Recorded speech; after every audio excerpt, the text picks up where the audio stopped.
বাড়িতে ঢুকলে বিজেপির সাংসদদের চেপে ধরে রাখবেন এমনই হুঙ্কার দিলেন প্রাক্তন তৃণমূল কংগ্রেসের সাংসদ অর্পিতা ঘোষ। আজ মালদার টাউন হলে তৃণমূল কংগ্রেসের সংঘবদ্ধ শপথ কর্মসূচিতে বক্তব্য রাখতে গিয়ে বালুরঘাটের প্রাক্তন সাংসদ অর্পিতা ঘোষ বলেন, 5 বছর ধরে সাংসদ আছেন কিন্তু কোনো মহিলাদের জন্য কোনো ব্যবস্থা করেননি, সম্মানও দেননি। তৃণমূল কংগ্রেস নেত্রী তথা রাজ্যের মুখ্যমন্ত্রী মমতা ব্যানার্জি একমাত্র মহিলাদের সম্মান করেন, তাদের উন্নয়নের জন্য নানান প্রকল্প এই রাজ্যে বাস্তব রূপ দিয়েছে। তাই তিনি মহিলা কর্মীদের নিদান দেন, লোকসভা ভোটের আগে বিজেপির সাংসদরা বাড়ি বাড়ি ভোট চাইতে গেলে বাড়িতে ধরে রাখুন। বাংলার প্রতিটি মেয়েদের কাছে, মায়েদের কাছে এই বক্তব্য আপনারা পৌঁছে দেবেন। বাড়িতে ঢুকলে বেরোতে দেবো না 15 লাখ টাকা দিয়ে, একদম বেরোতে দেবেন না। দেখি কি করে, অনেক হয়েছে, অনেক বড় বড় কথা। 5টা পয়সা কোন সুবিধা আমার মেয়েদের দিয়েছে, কোন সুবিধা মানুষকে দিয়েছে? বড় বড় বক্তৃতা।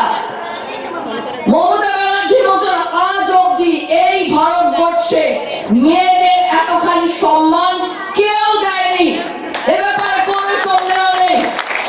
আমরা অনেক বক্তৃতা শুনে ফেলেছি বিজেপি।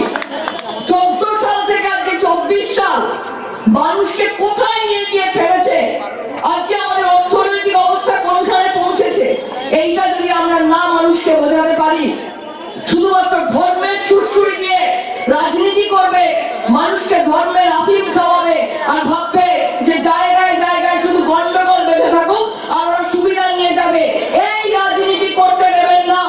মেয়েরা আটকাবে, এবারে এই বাংলার মেয়েরা বিজেপিকে আটকাবে, বোঝাবে যে কত ধানে কত চাল, এইবার আমরা বোঝাবো। নিজের ক্ষেত্রে এটাকে তিনি হচ্ছে যে তিনি তারিফ করছেন এবং সন্দেহ করছেন যে তাকে বেঁধে মানুষ হচ্ছে তার কাছে কৈফিয়ত চাইবে যে পশ্চিমবাংলায় তৃণমূল কংগ্রেস এত চুরি করছে কেন, কেন্দ্রীয় সরকারি টাকা লুট করছে কেন।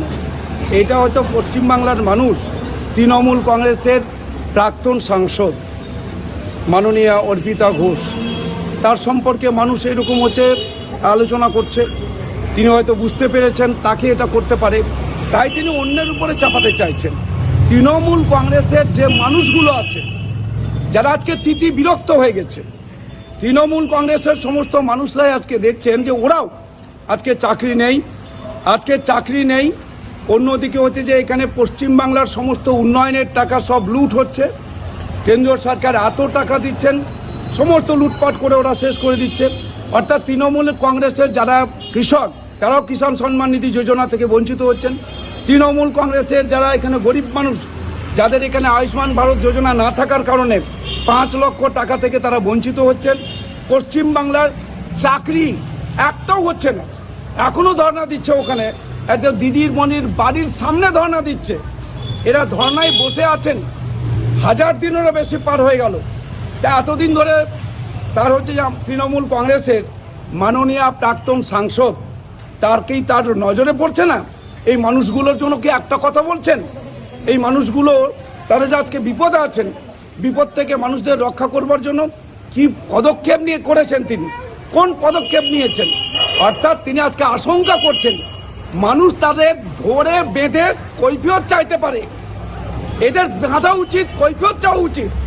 আমরা এটা বলবো না যে আমরা মানুষের কাছে, তো আমরা আছি সব সময়, মানুষের কাছে যাই, উন্নয়নের কথা বলি, উন্নয়ন মানুষের কাছে পৌঁছে দিই। আমাদের দেশের যশস্বী প্রধানমন্ত্রী নরেন্দ্র মোদীজি আজকে সবকা সাথ সবকা বিকাশের মন্ত্রে সারা দেশের মানুষ তারা উপকৃত হচ্ছেন, সারা বিশ্ব তারিফ করছে আমাদের দেশকে, আমাদের দেশের প্রধানমন্ত্রী নরেন্দ্র মোদীকে। আর এরা এই সমস্ত কথাগুলো বলছেন। বিজেপি একমাত্র হচ্ছে মানুষের সেবা করে, আর তৃণমূল কংগ্রেস মানুষের সব কিছু লুটে নিয়ে তারা নিজেরা ভোগ করে।